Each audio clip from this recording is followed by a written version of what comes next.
ሰላም ቤተሰቦቼ እንዴት ናችሁ? እስኪ ዛሬ አንድ ከፌስቡክ መንደር ያገኘሁትን ላቅርብላችሁ ማለት ነው። ይሄ ሪል እንትን ነው፣ ሪል የትዳር ህይወት ነው ማለት ነው። ልጄን ትንሽ እንደዚህ ትላለች። ልጄን ትንሽ አሞብኝ ነበረ፣ እኔን እናቷን ይመመኝ። ከዛ እኔ ሐኪም መውሰድ ስላልቻልኩ አባቷ ይዟት ሄደ። ከዛ ዶክተሩ ስንት ዓመቷ ነው ህፃኗ ብሎ አባትየውን ጠየቀ።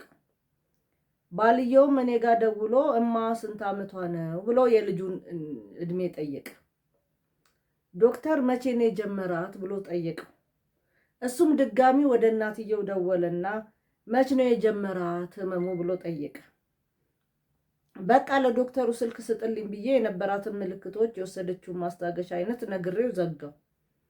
ከምርመራ በኋላ መድኃኒት ሲታዘዝ ድጋሚ ደወለና የመድኃኒቱን አወሳሰድ ይንገርሽ ማስታወሻ ያዥ ብሎ ለእናትየው ስልኩን ሰጠ።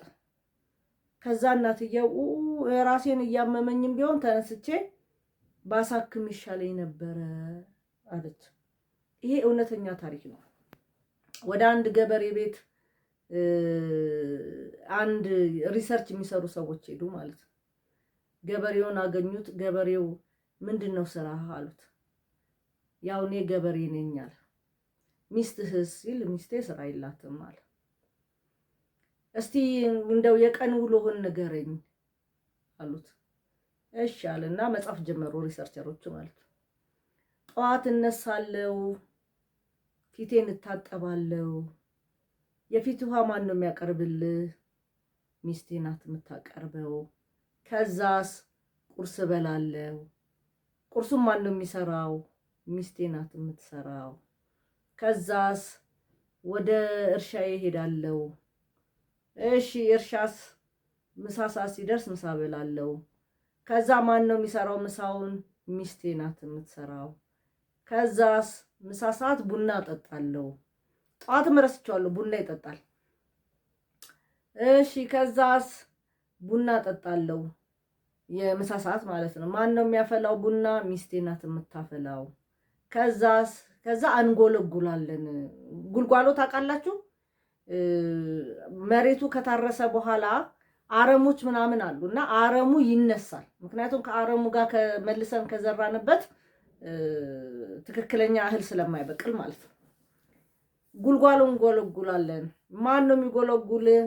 ሚስቴና እኔ። ከዛ ማታ 11 ሰዓት ወደ ቤት እመለሳለሁ። ከዛስ እግሬን እታጠባለሁ። እግርህን ማን ያጥበሃል?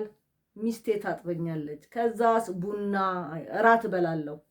ከዛስ እራቱን ማን ነው የሚሰራው? ሚስቴ ናት። ከዛስ ቡና እጠጣለሁ የማታ። ቡናው የሚያፈላው ማን ነው? ሚስቴ። ታዲያ ስራ ፈት የሆነች ሚስትህ ሳትሆን ስራ ፈት የሆንከው አንተ ነህ አሉ። የኢትዮጵያ ሕዝብ ታሪክ ነው ይሄ። ስለዚህ ቤተሰቦቼ ስራ ያላቸውን ሰዎች ስራ እንደሌላቸው አናርግ። ስራ ለሚሰሩ ሰዎች ደግሞ ክሬዲት እንስጥ። ስለዚህ ይሄንን ሳነበው ይሄ ነገር ትዝ ስላለኝ ነውና እናንተም እስቲ ዞር ዞር ስትሉ ያገኛችሁትን አካፍሉ። ይሄ የመላው ኢትዮጵያ ታሪክ። አመሰግናለሁ። ሰላም ሁኑ። ላይክ፣ ሼር፣ ሰብስክራይብ እንድታደርጉ ትጋብዛችኋለሁ።